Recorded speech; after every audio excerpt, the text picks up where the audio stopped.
मूकं करोति वाचालं पंगुं लंघिते गिरिं यत्कृपातमहं वन्दे परमानन्दं माधवम्। सर्वे भवन्तु सुखिनः सर्वे सन्तु निरामयाः सर्वे भद्राणि पश्यन्तु मा कश्चित् दुःखभाग् भवेत्। बोलिए बाल कृष्ण भगवान की जय हो। बोलिए भागवत महापुराण की जय हो। बोलिए राधा रानी सरकार की जय हो। आज कथा के षष्ठम दिवस में हम प्रवेश करेंगे, तो सभी मिलकर के एक बार बांके बिहारी का जयकारा लगाएंगे। बोलिए बांके बिहारी लाल की जय हो। देखिए, बांके बिहारी की छवि पर और भगवान बाल कृष्ण की मुस्कुराहट पर उनकी लीलाओं पर आपको न्यौछावर करते हुए मैं आप सभी को प्रणाम करता हूं। आप सभी को बारंबार नमन करता हूं। मैं सभी प्रेमी भक्तजनों को नमन करता हूं। भगवान की लीलाओं का दर्शन करने के लिए आओ। आज अपने दिव्य आंखों को प्रकट करते हैं, प्रभु की लीलाओं का दर्शन हो सके उसके लिए दिव्यता को धारण करते हैं। मन में यदि मधुरता है, मन में यदि पावनता है, तो साक्षात श्री कृष्ण की लीलाओं का दर्शन होता है। आज भी भगवान को यह ना समझना कि भगवान नहीं है। आज भी आप बांके बिहारी की छवि को अनुभव करके यदि आप हृदय से दर्शन करोगे तो आपको वहां बैठे बैठे वृंदावन और ब्रज दिखाई देगा। आप जहां बैठे हैं वहीं आपको वृंदावन नजर आएगा, यदि आप हृदय से भगवान के प्रति श्रद्धावान हैं तो। आप गोपी भाव से ओतप्रोत हो जाओ। श्याम सुंदर की मधुर मुस्कान को देखिए। किसी भी गोपी के घर जाते हैं तो पहले मुस्कुरा जाते हैं, चाहे गोपी क्रोध में है, और जैसे ही भगवान थोड़ा मुस्कुराते हैं तो उनका क्रोध गायब हो जाता है।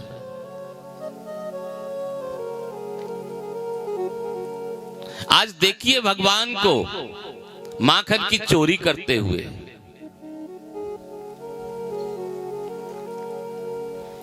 और गोपियों का हाथ पकड़ते हुए कन्हैया को डांटते हुए, और फिर मैया के पास जाकर के गोपियों का शिकायत करना देखिए। और इसके बाद मैया का कान खींचना और कन्हैया को डंडी दिखाना, कन्हैया को डराना देखिए।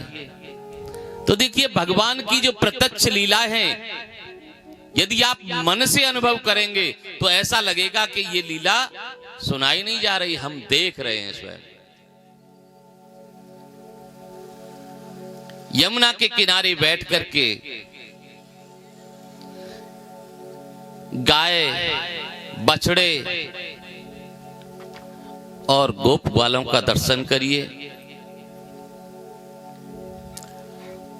दर्शन करिए, आज भगवान बाल कृष्ण माटी को मुंह में रख कर के श्री कृष्ण बैठे हैं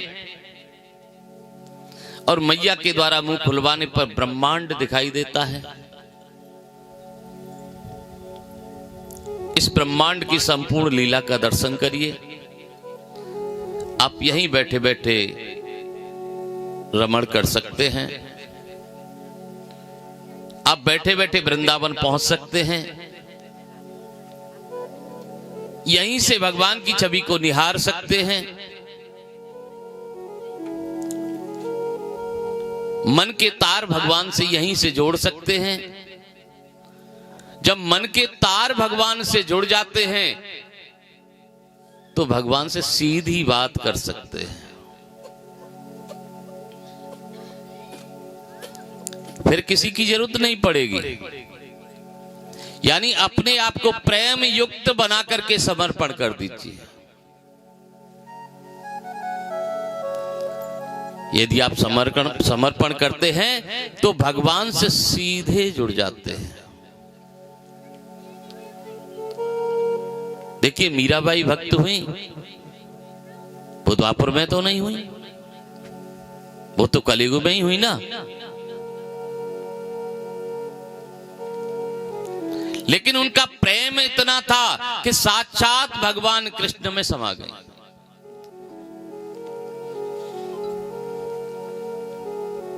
ये एक अनुभूति है। भगवान की बाल लीला क्या है? ये केवल अनुभूति है। जो भी गोपी भाव में उतर जाता है वो कृष्ण लीला का दर्शन कर लेता है। और गोपी भाव क्या है? जिसमें अपना अहम खत्म हो जाए, यानी मैं कुछ भी नहीं हूं ऐसा समझ ले, ऐसा भाव मन में आ जाए, मैं कुछ भी नहीं हूं तो केवल कृष्ण बच जाते हैं। ऐसा कहते हैं, जब मैं था तब हरि नहीं,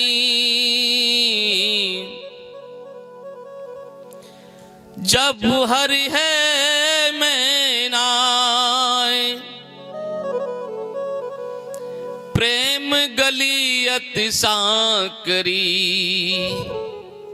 बामे दोन समाए।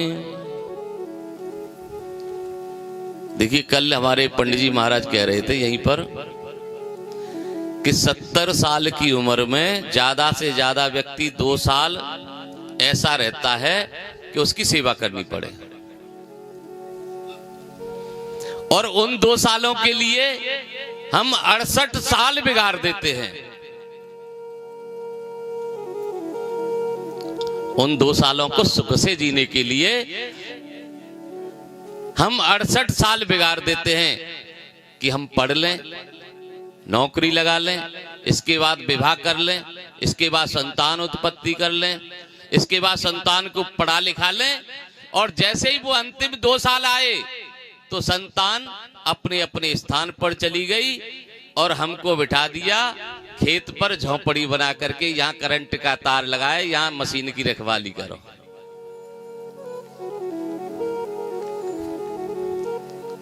तो पिछला जीवन अब हमको एक प्रकार से इस प्रकार से दिखता है कि जो हमने पिछला जीवन जिया, किसके लिए जिया? संतान के लिए जिया। लेकिन जब अंतिम समय हमारा आया तो संतान ने हमें द्वार पर बिठा दिया।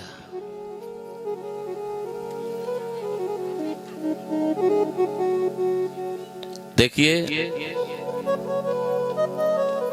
संतों में और गृहस्थ में एक विशेष अंतर है। किसी आश्रम पर जाएंगे तो हमारे महाराज जी बता रहे थे, पंडित जी, जो सबसे वृद्ध संत होंगे पहले उनको दंडवत सेवा की जाएगी। और गृहस्थ में क्या है? वृद्धावस्था ज्यादा आ गई है और घर में सगाई वाले आ गए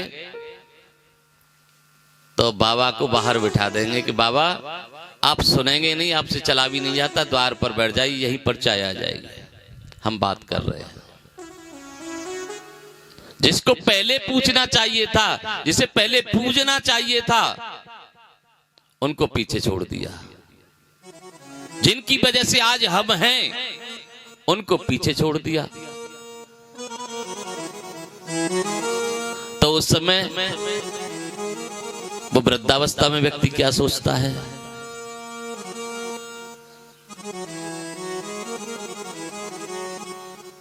कि मैंने संतान उत्पत्ति किस लिए की है?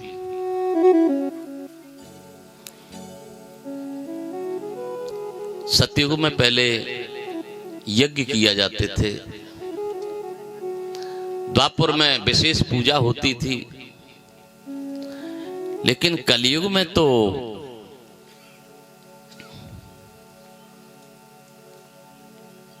केवल, तुलसीदास जी ने भी लिखा है कि कलयुग केवल नाम आधारा और सुमर सुमर नर उतरे हैं पारा। अभी मैया भी बात कर रही थी मुझसे, कोई क्रिया ऐसी हो तो तुलसीदास जी ने लिख दिया है, कलयुग केवल नाम आधारा, केवल उसके नाम रूपी नैया में बैठ जाइए बस।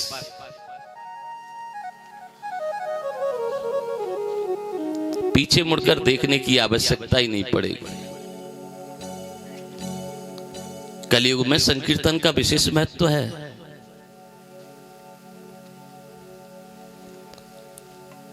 देखिए मीराबाई लगभग 500 वर्ष पहले हुई है कलयुग में। मीराबाई कीर्तन करते हुए भगवान कृष्ण में समा गई।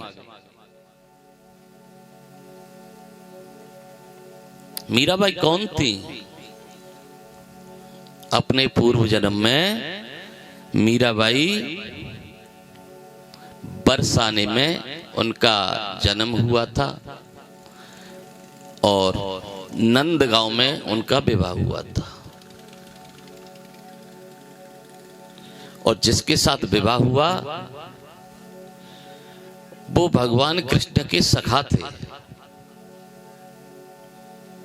और पहले ऐसे ही होता था हमारे जमाने तक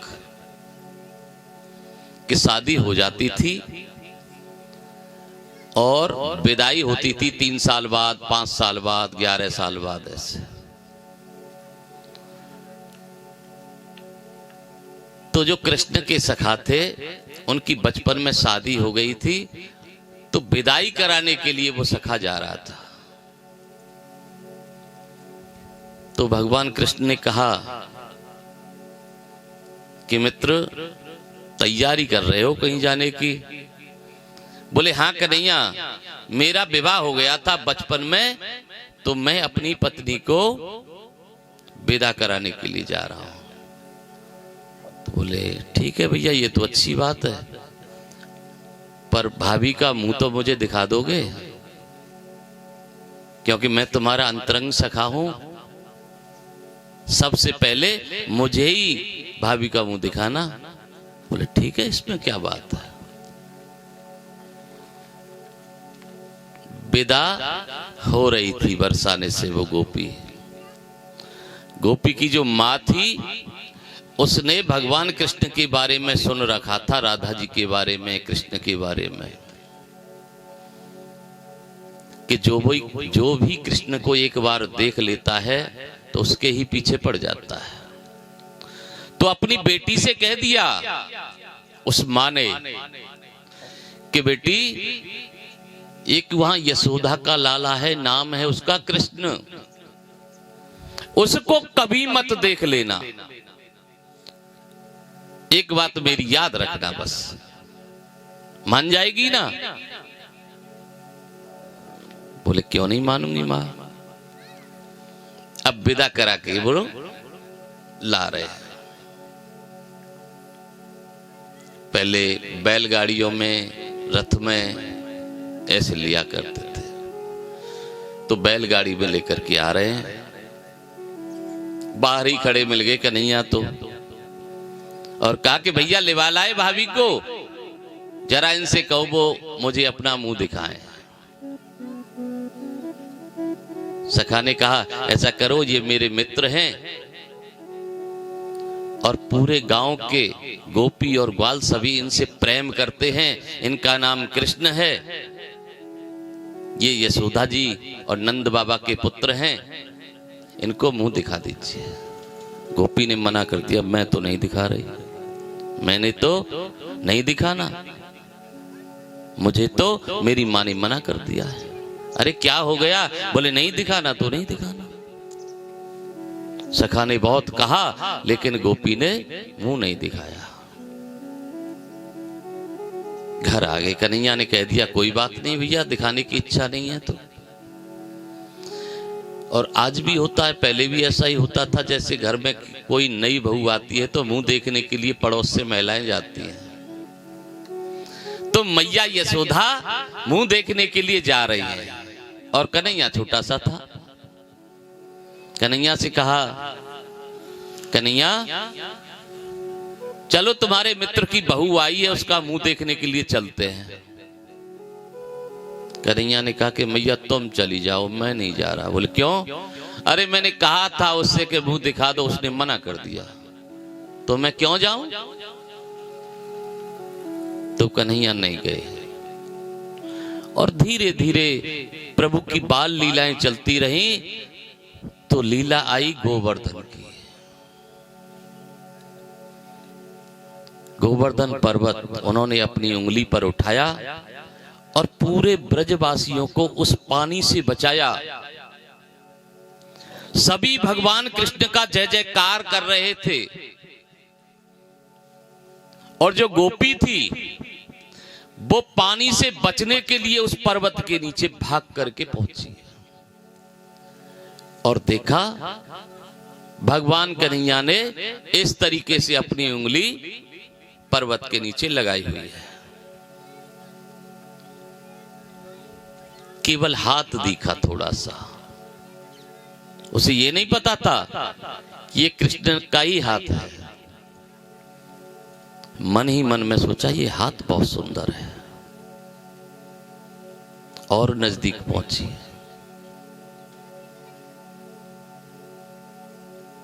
तो किसी ने बता दिया कि भगवान कृष्ण के द्वारा ये गोवर्धन नाथ को उठाया गया है। तो गोपी दर्शन करने के लिए भागी। कन्हैया आपने तो पूरे ब्रज को बचा लिया, मैंने तो आपको अपना मुंह भी नहीं दिखाया था। तो कन्हैया पीट करके उसकी ओर से खड़े हुए थे। कन्हैया ने वहीं से कह दिया कि अब इस जन्म में आपको मेरा दर्शन नहीं होगा।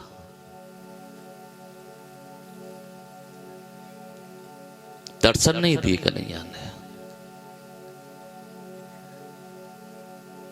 वो कृष्ण की भक्त तो बन गई लेकिन दर्शन प्राप्त नहीं कर सकी। अगला जन्म मीराबाई के रूप में कलयुग में गांव मेड़ता में, मारवाड़ में, राजस्थान में राजा रतन सिंह के यहाँ उनकी मां का नाम वीर कुंवर जी था और उनके बाबा का नाम था राव दादू जी। मीरा बचपन से ही भगवान की भक्त थी क्योंकि उनके जो बाबा थे वो बहुत ज्यादा भक्त थे कन्हैया के। मीरा देखती रहती थी उनके जो बाबा पूजा करते थे। एक बार ऐसा हुआ था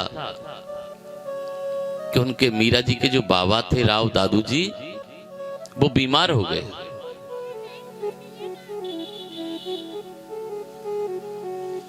और आज हमारे समाज में यहां भी होता है, जब कोई ज्यादा बीमार हो जाता है तो बाहर से लोग देखने के लिए आ जाते हैं, पता नहीं अब बचेगा न बचेगा, चलो एक बार देखने के लिए चलते हैं। तो लोग देखने के लिए दो चार बैठे हुए थे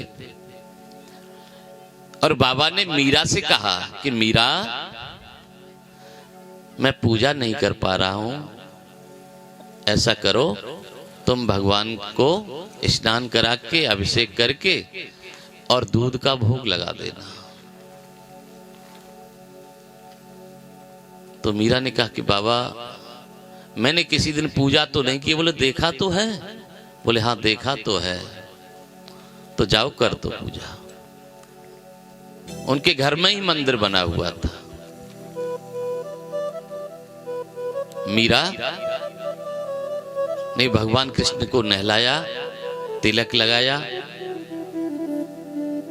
और दूध को कटोरे में, दूध चांदी का कटोरा, उसमें थोड़ी सी मिश्री डाली और भगवान के सामने रख दिया। मीराबाई ने कहा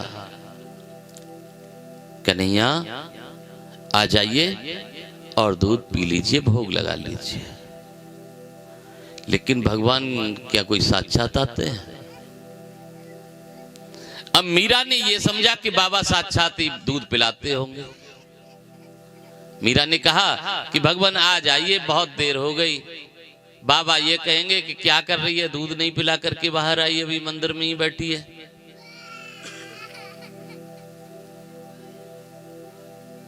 जब बहुत देर हो गई तो मीरा ने फिर से कहा कि कन्हैया चलो पर्दा लगा देती हूँ। बाबा पर्दा लगाते थे, मैंने पर्दा नहीं लगाया, शायद इसलिए आप नहीं आ रहे हो। पर्दा लगा दिया, कहा कन्हैया आ जाओ दूध पी लो। अब कोई हलचल नहीं हुई तो मीरा ने कहा या तो दूध पी लो, नहीं तो फिर आज से मैं भी कुछ नहीं खाऊंगी, मैं भी तुम्हारी तरह ही भूखी रहूंगी। मैं तुम्हारी सेवा तो नहीं जानती, आप दूध नहीं पिएंगे तो फिर मैं भी नहीं पीऊंगी जाकर। 5 साल की थी मीरा उस समय। और जैसे ही मीरा ने ये कहा कि मैं भी दूध नहीं पीऊंगी, मैं भी भूखी रहूंगी, आप रहेंगे तो, कन्हैया उस मूर्ति में से प्रकट हो गए और प्रकट होकर के कटोरा उठा लिया दूध का। मीरा सामने खड़ी हैं और दूध के कटोरा को कन्हैया पी गई। खाली कटोरा रख दिया। अब कटोरा को लेकर के मीराबाई जी बाहर निकल रही हैं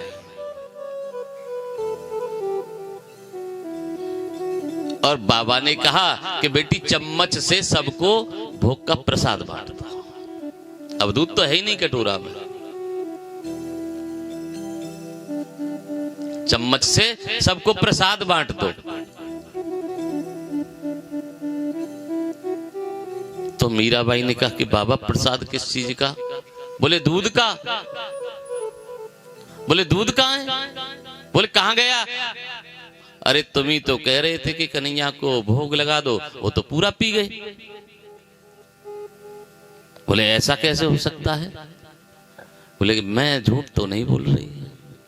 जो 2-4 व्यक्ति बैठे थे उन्होंने क्या कहा, अरे कोई बात नहीं है महाराज, बच्ची है पी गई होगी। मीरा के ऊपर लांछन लग गया, बच्ची है पी गई होगी बैठी बैठी। अब मीराबाई की आंखों में आंसू आ गए। कहा कि बाबा मैंने दूध नहीं पिया, कन्हैया ने ही पिया है। बोले क्यों झूठ बोल रही हो बेटी, कोई बात नहीं बचा तो। बोले मैं कह रही हूं मैं झूठ नहीं बोल रही। बोले ऐसा कभी होता है क्या? बोले आज तो हुआ है। बोले अच्छा ऐसा हुआ है तो अब की बार पिला करके दिखावे। जो व्यक्ति बैठे थे उन्होंने कह दिया।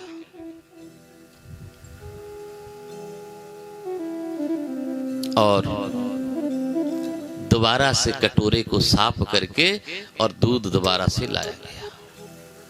और मीराबाई ने कहा यदि मैंने पिया होगा तो अब की बार नहीं आएंगे, और उन्होंने पिया होगा तो दोबारा फिर से उन्हें आना ही पड़ेगा।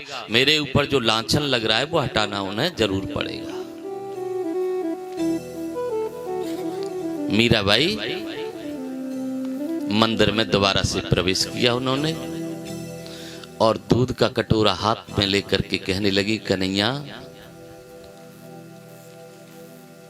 दूध मैंने पिया तो नहीं, लेकिन मुझे ये सब लोग झूठी समझ रहे हैं और इसका उत्तर देने के लिए आपको आना पड़ेगा। कन्हैया एक बार और आ जाओ ना।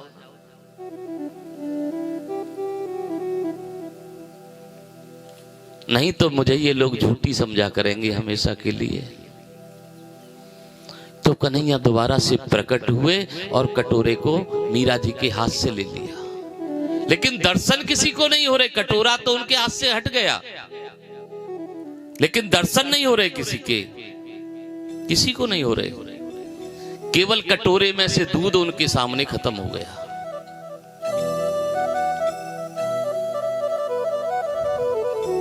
तो मीराबाई ने कहा, कन्हैया इनको विश्वास नहीं होगा, एक थोड़ी सी झलक इनको दिखा दो बस। तो कन्हैया ने उनको भी दर्शन दिया।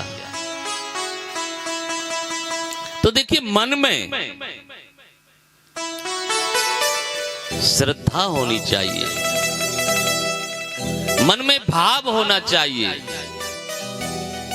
मन में प्रेम होना चाहिए, मन में सद्भावना होनी चाहिए, तभी तो भगवान आएंगे। यदि आपके मन में भाव नहीं है तो भगवान कभी नहीं आ सकते। भगवान कहते हैं, मुझे यदि प्रेम से बुलाओगे तो मैं तो आने के लिए तैयार बैठा हूं, लेकिन भगवान को प्रेम से बुलाते कहां हैं? भगवान को प्रेम से नहीं बुलाते। यहां जो लोग कथा सुनने के लिए आ रहे हैं ना, कुछ लोग तो इसलिए आ रहे हैं कि सतीश जी ये कहेंगे कि हमारी कथा में तुम नहीं आए थे, बस इसलिए आ रहे हैं। चलो जाना पड़ेगा, हाजिरी लगानी पड़ेगी। यदि मन से कथा का एक अंश, कथा तो बात छोड़िए, कथा तो बहुत बड़ी है, कथा का एक अंश भी आपने अपने हृदय में बसा लिया तो भगवान की पूर्ण कृपा हो जाएगी आपके ऊपर। तो भगवान का गुणगान करते हैं।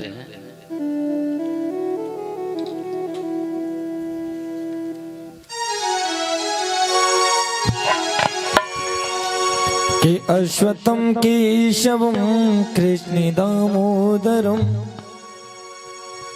अश्वत्थं केशवं कृष्ण दामोदरम्, राम नारायणं जानकी वल्लभं, राम नारायणं जानकी वल्लभं, राम नारायणं जानकी वल्लभं। ये कौन कहता है भगवान आते नहीं, कौन कहता है भगवान आते नहीं, कोई मीरा के जैसे बुलाता नहीं, कोई मीरा के जैसे बुलाता नहीं।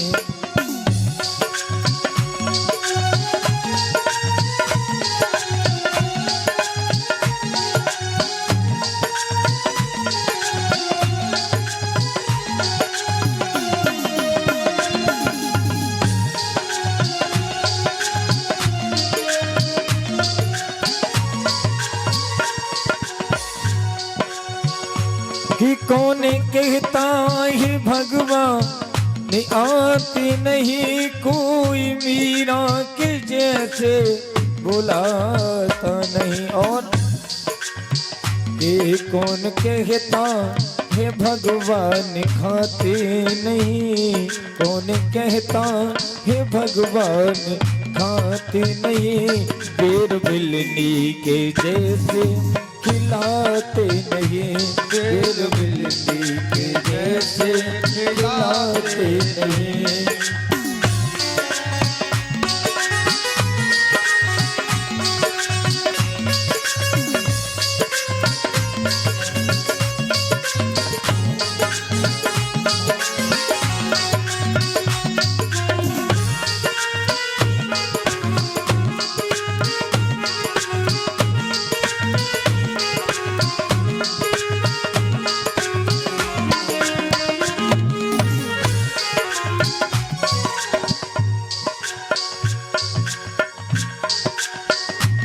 कौन कहता है भगवान खाते नहीं, वीर भिलनी के जैसे खिलाते नहीं। और ये कौन कहता है भगवान सोते नहीं, कौन कहता है भगवान सोते नहीं, माँ यशोदा के जैसे सुलाते नहीं, माँ यशोदा के जैसे सुलाते नहीं।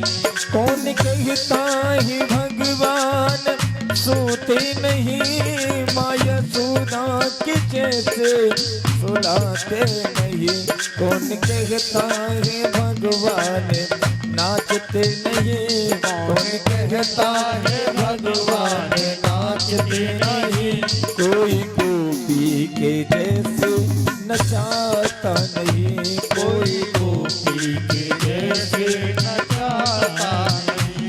अश्वत्थं केशवं कृष्ण दामोदरं राम नारायणं जानकी वल्लभं, राम नारायणं जानकी वल्लभं। कौन कहता है भगवान खेलते नहीं, कौन कहता है भगवान खेलते नहीं, कौन कहता है भगवान खेलते नहीं, कौन कहता है भगवान खेलते नहीं, कोई ग्वाला के जैसे खिलाता नहीं, कोई ग्वाला के जैसे खिलाता नहीं। कौन कहता है भगवान खेलते नहीं, कोई ग्वाला के जैसे खिलाता नहीं। और कौन कहता है भगवान हंसते नहीं, कौन कहता है भगवान हंसते नहीं, कोई नरसी के जैसे हंसाता नहीं, कोई नरसी के जैसे हंसाता नहीं। अश्वत्थं केशवं कृष्ण दामोदरं राम नारायणं जानकी वल्लभं, राम नारायणं जानकी वल्लभं, राम नारायणं जानकी वल्लभं। बोली वृंदावन बिहारी लाल की जय।